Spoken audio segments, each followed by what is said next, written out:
have a desire, have a goal. Number 2, expectancy. Believe that you can figure it out and that you can do it and that it will come true. Number 3, focus every single day. Look at your goals, look at what you need to do. Number 4, this is huge, huge, huge, huge, effort. Knock off 3 goals every single day to move forward, because with momentum, my friend, comes more motivation. We can prove it. Number 5, this is so huge for people, attitude. You know, right now we're surrounded by so many negative comments out there, so much cynicism, so many people who've given up and gotten tired. I know that's not you, but you have to improve your attitude if you want to go to the next level. We all do. You know, you got to learn how to meet people from a higher place of joy and presence. You have to have an outlook on each day that says, you know what, I can grow today, I can give today, I can create some surprises for some people, I can have some fun, I can get it done. And ultimately, number 6, environment. You got to set up an environment that allows you to win. That means from what your desk looks like, so that it's organized, or it's a way that you like to work, even if that's a creative mess, to the people that you hang out with. Your peers have a lot to do with the setting long-term of your health, of your drive, of your success, of your socioeconomic status.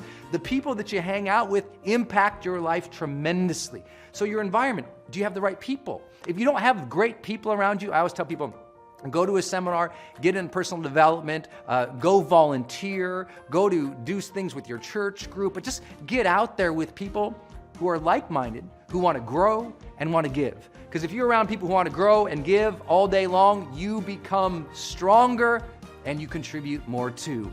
And suddenly you find more motivation and fulfillment. Without commitment, you'll never start. But more importantly, without consistency, you'll never finish. It's not easy. If it was easy, there'd be no Kerry Washington. If it was easy, there'd be no Taraji Henson, P. Henson. If it were easy, there'd be no Octavia Spencer. But not only that, if it were easy, there'd be no Viola Davis. If it were easy, there'd be no Michael T. Williamson, no Stephen McKinley Henderson, no Russell Hornsby. If it were easy, there'd be no Denzel Washington. So, keep working. Keep striving, never give up, fall down 7 times, get up 8. Ease is a greater threat to progress than hardship. Ease is a greater threat to progress than hardship. So, keep moving, keep growing, keep learning. See you at work. We tend to base our self-esteem on what other people think. And that's not really self-esteem. Self-esteem is supposed to be how we feel about ourselves. And I was just saying how dangerous it is to allow other people to determine how you're going to feel about you. And it's kind of like looking into a broken mirror. You're going to look in a broken mirror and then change your face to try to look good in this defiled, busted, broken mirror. And it just, other people's opinions is a really shitty way to determine how we feel about ourselves. You'll never see a U-Haul behind a hearse. I'll say it again. You'll never see a U-Haul behind a hearse. Now, I've been blessed to make hundreds of millions of dollars in my life. I can't take it with me, and neither can you. So it's not how much you have, it's what you do with what you have. And we all have different gifts. Some money, some love, some patience, some the ability to touch people. But we all have it. Use it, share it. That's what counts. Not what you're driving, not what you're flying in, not what kind of house you bought your mama. Dreams without goals are just dreams, and they ultimately fuel disappointment. Goals on the road to achievement cannot be achieved without discipline and consistency. I pray that you all put your shoes way under the bed at night so that you got to get on your knees in the morning. The one thing I'm the most happy about in terms of my career is the fact that I got there with the grace of God, first of all, but short of that, I got there just by working hard, not partying with the right people, not compromising myself in any way or cutting any kind of deals, just by working hard, just by plugging along, sawing wood, as I like to call it. I'm a 20-year overnight sensation. I don't get life mixed up with making a living. I was there for all 4 of my children being born. When the first one was born, I recognized the difference between life and making a living. Their life, you know, our family is life. You know, acting is making a living. Well, what do you think the biggest difference between doing a play and doing, I mean, it's a cliched question, but I'd be interested to know your answer. I think a part of what Viola just said is that you get to dig deeper and you get another day. Right. And you get the energy.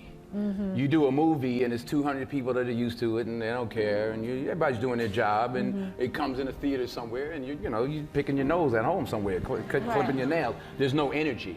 Right. When I was on Broadway 5 years ago with Julius Caesar, I made a decision to sign autographs every night. I don't know what I did. Oh, yeah, it ain't happening this time, no.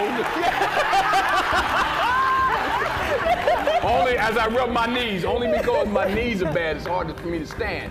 But. And why did you decide to do that? Well, you know, I wanted to say thank you. It was my way of saying thank you. And the first night, it was like 5,000 people out there. I said, okay, wait a minute. Everybody who has playbills from our show. So, yeah, because it was like people were just wandering up the block. I was like, wait a minute. I forgot I'm on, 42nd Street, Times Square. I was like, wait a minute. But honestly. You were signing for weeks. The energy. And I was out there an hour and a half every night, every show. But the energy you got back, the stories, the 5 little old ladies who just drove in from Detroit. And I'm like, well, what y'all doing tonight? They said, we're getting back in the car, baby. We got to go back tonight. And, a little 84-year-old lady was like, baby, if I was 3 years younger. Oh, true story. True story. Then we had, and I say this also, because I hope it happens with this play. We had some high schools come. We had one school from somewhere, I forgot where, and they were doing Julius Caesar. And some young kid was like, well, my Brutus is a bit different. He's more the classic stoic. But it was great to engage and exchange with these young people. There was an energy. I got more from it than I gave to the people that I signed for. That's, you don't get that. The odd thing about success in film is the budgets get bigger, you make more money, but they become more formulaic. So you don't get the opportunity. So God willing, if I stay around long enough, this is what I'm going to be doing. You're always affected by opinion, but the more opinions there are of you, of me, the less I look at them, because I just can't live my life based upon what other people think about me. So I can't concern myself too much with what other people think. It's just not healthy. I don't think I could continue to do what I do if I was constantly worrying about what somebody thought about it. And anything you want good, you can have. So claim it. Work hard to get it. When you get it, reach back. Pull someone else up. Each one, teach one. Don't just aspire to make a living. Aspire to make a difference. You don't have to compromise yourself. If there's something you don't feel good about, then don't do it. The most important choices I've made was to say no. And I've said no many a time to films that I just didn't, especially early on, I just didn't feel comfortable with. There was one script that was brought to me, I called it The They Couldn't Kill. Because they were like, he was accused of raping this white woman in the 40s, and they tried to hang him, but he didn't die. And they tried to electrocute him, and they were like, it's a comedy. I'm like, it ain't funny to me. So I actually called Sidney Poitier, who I was fortunate at that time to be able to call. And I said, this movie, I'm sick. And they offered me $600,000 to play The They Couldn't Kill. That's what I call it. I wasn't there. And he said to me, and I'll say this to you, he said, the first 2 or 3 or 4 films you make in this industry, Denzel, will determine how you proceed. He said, I'm not going to tell you what to do, but remember that the first 3 or 4 or 5 films you made will determine how you proceed. I turned it down. I turned the money down. I needed the money. I turned it down. 6 months later, I got Cry of Freedom. So stick to your guns. If you don't feel like you should do it, then don't do it. Because you don't want to be, you don't want to be a negative energy on the set. That's how I feel. So I'm like, I ain't doing this because I'm gonna slap somebody the second day. So I just, it's something. I think the most important decisions you can make as an actor, actress, is saying no. Is saying no. You don't have to take your clothes off. If you don't want to, then don't do it. Number 1, put God first. Put God first in everything you do. Everything that you think you see in me, everything that I've accomplished, everything that you think I have, and I have a few things, everything that I have is by the grace of God. Understand that. It's a gift. In everything you do, if you think you want to do what you think I've done, then do what I've done.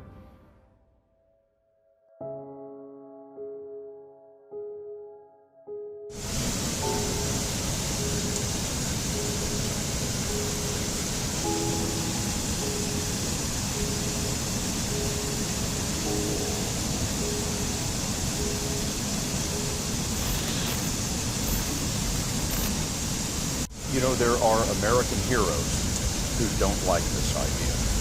Neil Armstrong, Gene Cernan have both testified against commercial spaceflight in the way that you're developing it, and I wonder what you think of that. I was very sad to see that, because those guys are, those guys are heroes of mine. So it's really tough. I wish they would come and visit and see the hardware that we're doing. And I think that would change their mind. They inspired you to do this, didn't they? Yes. And to see them casting stones in your direction. It's difficult. Did you expect them to cheer you on? So they're hoping they would. What are you trying to prove to them? What I'm trying to do is to make a significant difference in spaceflight and help make spaceflight accessible to almost anyone. One of the most difficult choices I ever faced in life was in 2008. I think I had maybe $30 million left, or $30 or $40 million left in 2008. I had 2 choices. I could put it all into one company, and then the other company would definitely die, or split it between the 2 companies. But if I split it between the 2 companies, then both might die. When you put your blood, sweat, and tears into creating something, or building something, it's like a child. And so it's like, which one am I going to let one starve to death? I can bring myself to do it, so I split the money between the 2. Fortunately, I think they're both worth it. What was your biggest failure, and how did it change you? Well, there's a ton of failures along the way, that's for sure. As I said, for SpaceX, the first 3 launches failed, and we're just barely able to scrape together enough parts and money to do the 4th launch. If that 4th launch had failed, we would have been dead. So multiple failures along the way. I tried very hard to get the right expertise in for SpaceX. I tried hard to find a great chief engineer for the rocket, but the good chief engineers wouldn't join, and the bad ones, when there was no point in hiring them. So I ended up being chief engineer of the rocket. So if I could have found somebody better, then we would have maybe had less than 3 failures. That 3rd failure in a row, did you think, I need to pack this in? Never. Why not? I don't ever give up. So many people tried to talk me out of starting a rocket company. It was crazy.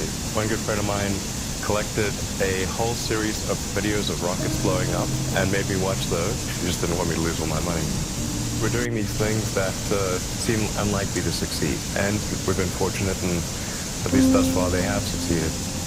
Now is the time to take risks. You don't have kids. As you get older, your obligations increase. And once you have a family, you start taking risks not just for yourself, but for your family as well. It gets much harder to do things that might not work out. So now is the time to do that before you have those obligations. So I would encourage you to take risks now, to do something bold. You won't regret it. How did you figure you were going to start a car company and be successful at it? Well, I didn't really think Tesla would be successful. I thought we would most likely fail. But I thought that we at least could address the false perception that people had that an electric car had to be ugly and slow and boring like a golf cart. But you say you didn't expect the company to be successful, and then why try? If something's important enough, you should try, even if the probable outcome is failure. Or how do you think about making a decision when everyone tells you this is a crazy idea? Where do you get the internal strength to do that? Well, first of all, I'd say I actually think I feel fear quite strongly. So it's not as though I just have the absence of fear. I feel it quite strongly. But yeah, there are times when something is important enough, you believe in it enough, that you do it in spite of fear. I think about what technology solution is necessary in order to achieve the particular goal, and then try to make as much progress in that direction as possible. I think being a multi-planet species and being out there among the stars is important for the long-term survival of humanity, and that's one reason. But then the part that I find personally most motivating is that it creates a sense of adventure, and it makes people excited about the future. If you consider two futures, one where we are forever confined to Earth until eventually something terrible happens, or another future where we are out there on many planets, maybe even going beyond the solar system, I think that second version is incredibly exciting and inspiring, and there need to be reasons to get up in the morning. Life can't just be about solving problems. Otherwise, what's the point? There's got to be things that people find inspiring and make life worth living. When my brother and I were starting our first company, instead of getting an apartment, we just rented a small office and we slept on the couch. And we showered at the YMCA, and we're so hot up we had one computer, so the website was up during the day, and I was coding at night, 7 days a week, all the time. And I sort of briefly had a girlfriend in that period, and in order to be with me, she had to sleep in the office. So work hard, every waking hour. That's the thing I would say particularly if you're starting a company. Whatever area that you get into, given that even if you're the best, there's always a chance of failure. So I think it's important that you really like whatever you're doing. If you don't like it, life is too short. If you like what you're doing, you think about it even when you're not working. I mean, it's something that your mind is drawn to. And if you don't like it, you just really can't make it work, I think.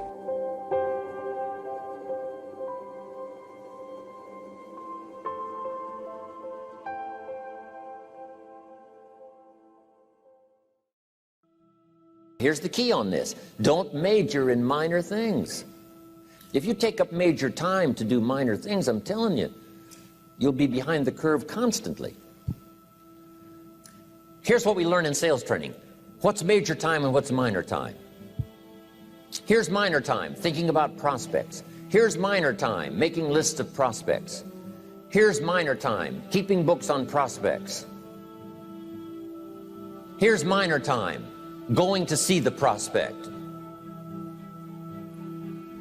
Here's minor time, evaluating the prospect after you've been there. That's all minor time. Here's major time, in the presence of the prospect. That's major time. And if you took a look, if you're in sales and you took a look at a week, you'd say, my gosh, I'm spending 90% of my time on the minor stuff and so little time on the major stuff in the presence of. How many hours in the presence of in my day? How many hours in the presence of during my sales week? Because the time that really counts is in the presence of the prospect. Majors and minors. Here's another key time management essential. Don't mistake movement for achievement. It's easy to get faked out by being busy. Guy comes home at night all exhausted, falls in the chair and says, oh, I've been going. Here's the big question. Doing what? It's not the going. Some people are going, and they're doing figure eights. I mean, their progress is small. So don't mistake movement for achievement. Here's another one in sales we learned. Don't mistake courtesy for consent. If somebody's pleasant and they nod, you say, oh, they're going to buy. No, they're courteous. You can't mistake courtesy for consent.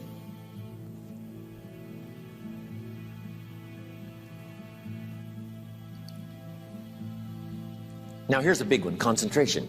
I had to learn this. All those years ago, I'm in the shower trying to compose a letter. Found it turns out to be a strange letter. So here's what I learned to do. Save the work till you get to the office. Save the work till you get to the work. Don't try to get to the office on the way to work. On the way to work, enjoy the way. In the shower, enjoy the shower. Then go to work when you get to work. I found this to be helpful. Concentration. Here's another big one. Learn to say no. I'm telling you, in such a social society we have now, it's so easy to try to be a nice person, saying yes, yes, yes to everything. Find yourself overloaded. Now you got to call and make the, well, gosh, you know, all the time it takes to back out of something that you said yes to too quickly. Here's what might be better. I don't think so, but if that changes, I'll call you. Little things you can use not to overcommit yourself. My friend Ron Reynolds says, don't let your mouth overload your back. It's a good one. Now here's a big one on time management. When you work, work. When you play, play. Don't mix the two. Don't work at play. I used to take my family to the beach and I would bring my briefcase.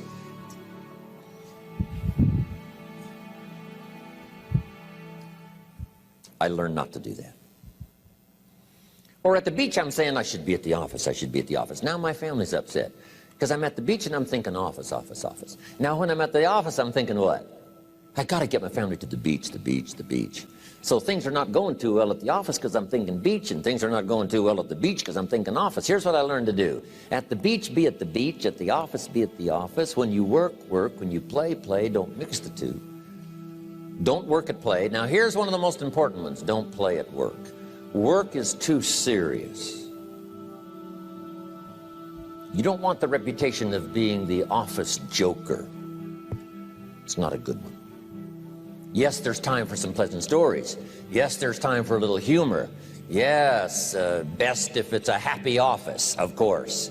But I'm telling you, you got to be serious about work because you're parting with a piece of your life for the work you do. Your work costs you a piece of your life. Here's what it's called. Serious business. Not grim, not unhappy, but serious. Key. Don't play at work. The old expression, I don't think we use it anymore, horse around at the office. Play around, play jokes, play tricks. No place, not at the workplace. At the beach, yes. At the bar, yes. Somewhere else, not work. You got to treat work with all due conservative passion. Because it's leading you to your future. Here's another key phrase, all work is good. You may not like your job, but if it's the stepping stones to get you to where you want to go, you got to appreciate your job. You don't have to have a passion for your job. Here's the ultimate passion, a passion for incredible success in every department of my life. That's the passion. But don't look down on some menial job you have to do to finally get you to where you want to go. No job is menial. No job is not, no, every job is noble. Training life for pay, making a contribution to society. Next, analyze how you are. And if you have some weaknesses, if you can't, doesn't seem like you can change, here's the key: get it covered. I used to keep promising myself I'd keep the books, keep the books, keep the books. Finally, I gave that up.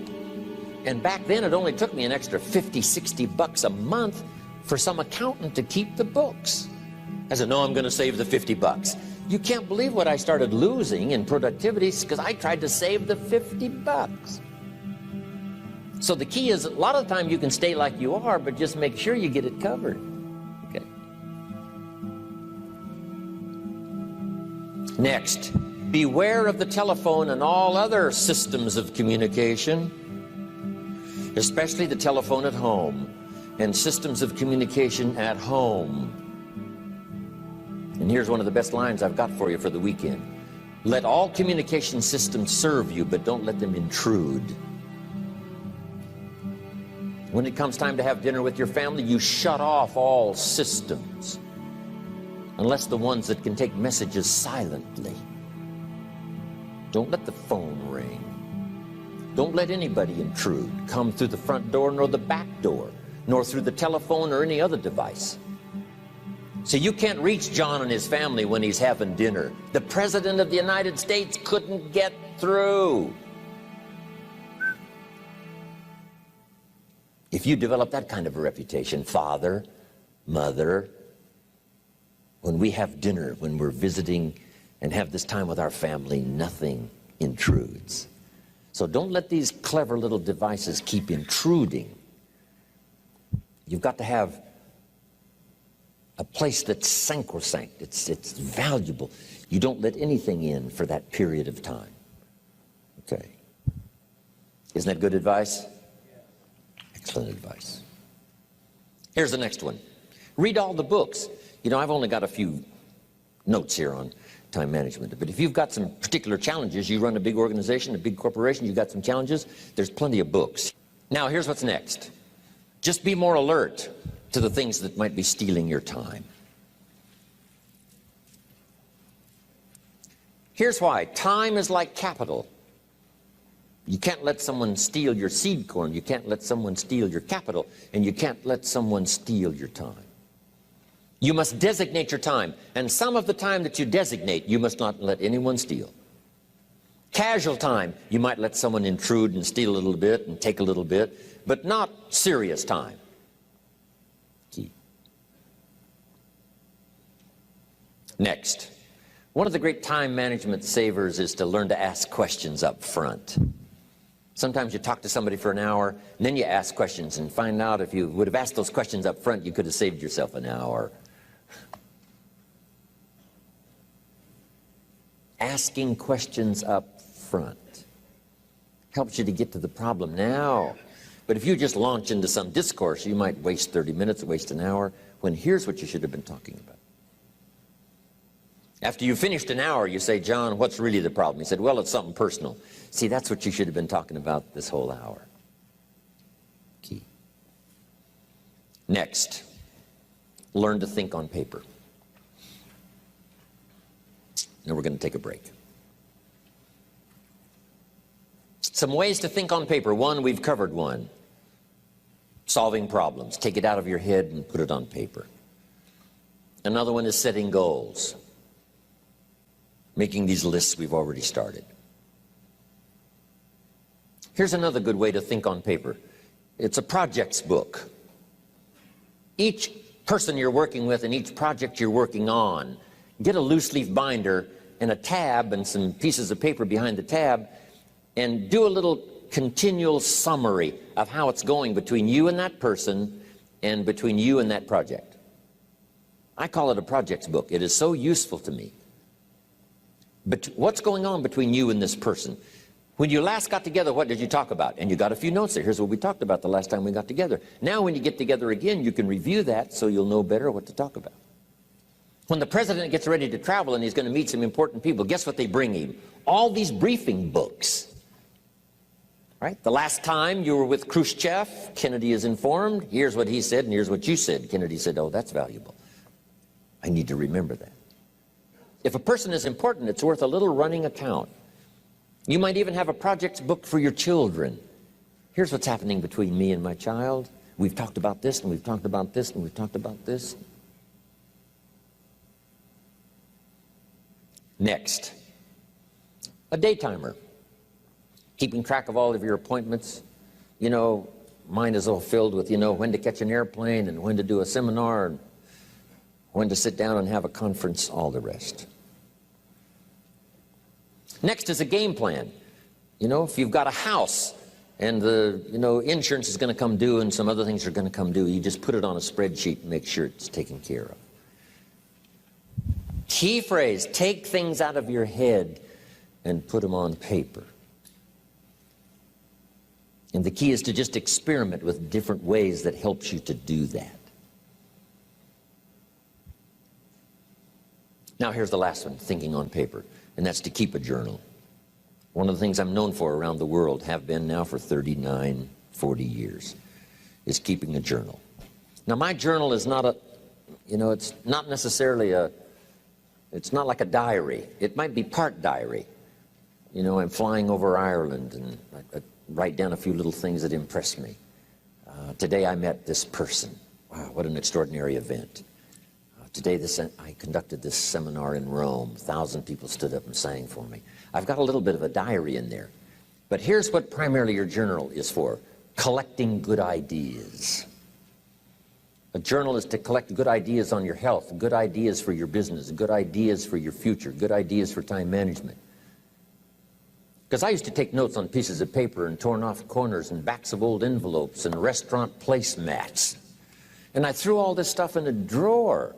It did not serve me well. I finally learned to get a bound copy, right? And just keep a journal, right? If I was here, I had my journal, I'd be taking notes, right? These 2 days in my journal. Now, if you're caught without your journal, you just take the notes when you get back home. You put those notes in your journal, throw the paper away. Because we don't usually go through paper to review. But see, my journals now make up a significant part of my own library. My journal's all reserved privately for my children and my grandchildren.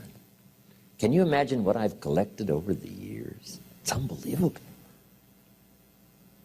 There are 3 treasures to leave behind. I think you've already got those notes, right? Here they are. Number 1, your pictures. Don't leave the event unrecorded. It takes only a fraction of a second to say, here's who I was with. When I travel the world, right? We take all these pictures, and here's one of the gifts. People send me the pictures they took of me and them. It's part of the treasures I have on the farm. Incredible. A picture's worth 1,000 words to describe the scene, the emotion, what happened. Say, wow, this was an extraordinary day for me when I met these people.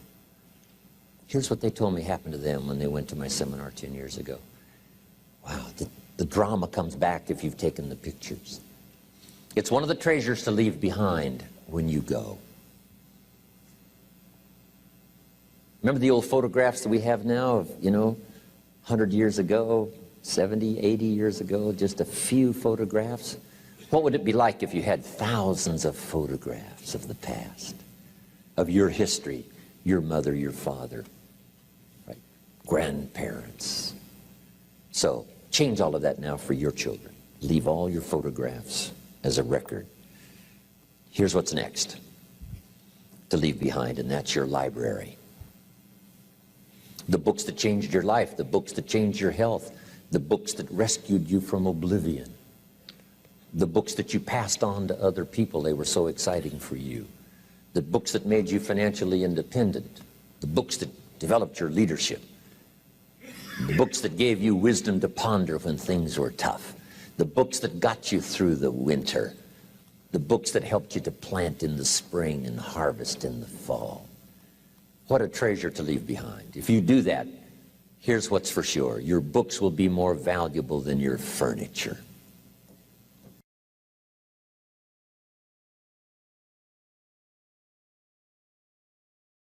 You will fail your way to greatness.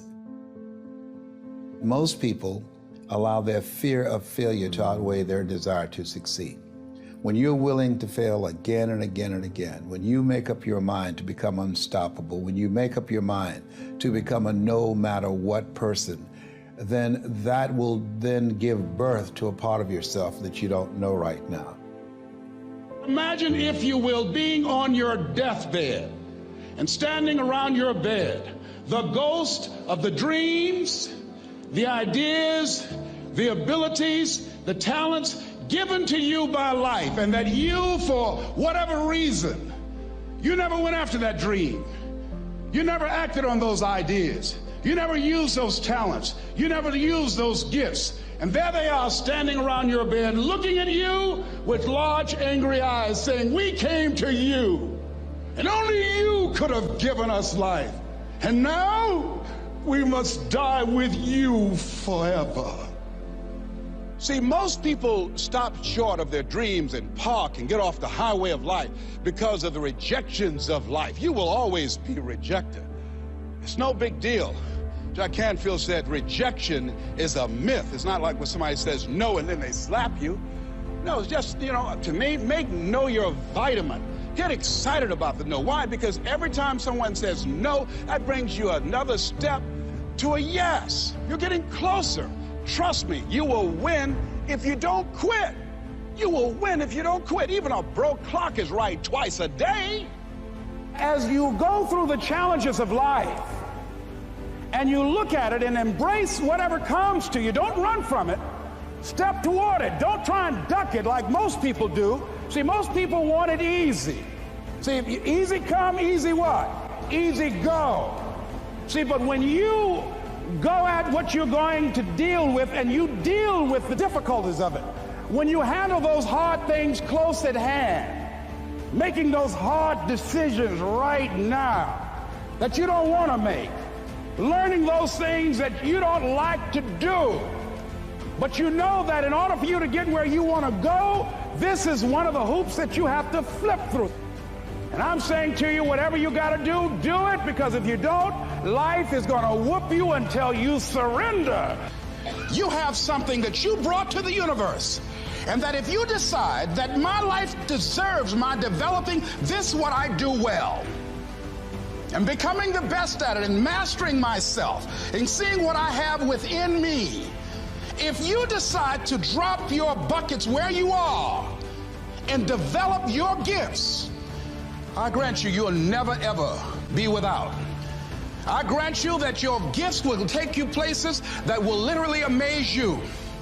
I grant you that if you begin to work to develop your gifts, you'll develop a strong sense of happiness. You'll get a larger vision of yourself, because part of beginning to get a larger vision of yourself, all of us need some area of our lives where we can have a feeling of competence. That people know when they think about this area, that's something you do. That you eat and sleep that. And that you do that. You do that. Changing is not easy. That changing your life, changing habits, reinventing yourself, picking yourself up after life has knocked you flat on your back. I've got to say, when life knocked you down, try and land on your back, because if you could look up, you could get up. Well, that sounds cute, but that's not easy. When I was diagnosed with prostate cancer 17 years ago, that first time that happened, I said, hey, I can handle this. Then when it came back a year later, last year, 17 years later, and this time it metastasized to 7 areas of my body and ate 40% of my T1 vertebrae. Now the stakes are higher. It's this life saying, okay, Mr. Motivator, you beat cancer the first time. What you gonna do now? I started laughing. When the doctor told me, he said, why are you laughing? Are you in denial? I said, no. I said, I feel like Mother Teresa. He said, what do you mean? She said, Lord, I know you know how much I can bear. I just wish you to have so much confidence in me. I said, the stakes are higher. So I've got to dig in and got to fight more, because at the end of the day, life is a fight for territory. And once you stop fighting for what you want, what you don't want will automatically take over. And so it's a fight, it's a challenge in life every day. And what we have to do is embrace it. What we have to do is see it as a project to be worked on. In life, you will always be faced with a series of God-ordained opportunities, brilliantly disguised as problems and challenges. And so I see even cancer as a gift, as a God-ordained opportunity. If you died today, what dreams, what ideas, what talents, what books, what music, what leadership, what voice will die with you? There are a lot of people who are biting their fingers in fear that they might lose their jobs. But there are few people who have decided within themselves, I'm going to make it. Some people aren't waiting to be cut. Some people are moving on their own because they feel within themselves, I've got what it takes to make it. They're not afraid about tomorrow because of how they see themselves, because of what they feel that they deserve, because of what they feel that they can create for themselves. Because these people have decided, as they look at the future, as they look at themselves, there's a way. Where there's a will, there's a way for me to begin to create a way out of no way. And when you have that kind of consciousness, when you have that kind of spirit, nothing can stop you. Nothing.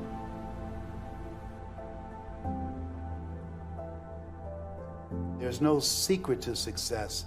There's a system to success. And no matter what organization you become a part of, the system works if you work it. If you don't work it, it won't work. But it works if you work it. And that's one 4-letter word that most people don't like. They're not willing to work. There are winners, and there are losers, and there are people who have not discovered how to win. And all they need is some coaching. All they need is some help and assistance, just a little support. All they need is some insight or a different strategy, a plan of action to make some adjustments that will open up the key to a whole new future for them, that will give them access to the unlimited power that they have within themselves. That's all that they need. So what I want you to do is think about something you want for you, that's real for you, that's important for you, that will give your life some special meaning and power. And I don't even want you to say, I can do that. I don't want you to assume that. See, 5 years ago, when I started out in this area, I would not have been able to make the mental leap that I would be up to where I am right now. I don't want you to begin to just psych yourself out. No. I want you to be able to say something to yourself that will enable you to maintain a level of integrity with yourself. That when you say this, even when you face tremendous setbacks, it will be a benchmark to keep you in the game, to keep you moving forward and experimenting and readjusting your strategy and your plan of action, continuously looking for ways to win. I think we have to reflect on, who am I? Why am I here? What drives me? If I died today, what 3 words would I want said about me if I died today? You know, what is it that defines me? You know, and how do I define myself? So I went to the next mode necessary to start talking to people and seeking and asking for what I wanted and leveraging relationships and trying to find out, how do the people do it that went ahead of me? How do they do it? And then what is it I need to do? How is it I need to train myself, to develop myself? What's the resources that will be required in order to make it happen? And as I start seeking out and asking questions, I started running into people who said, I know someone who can help you do that.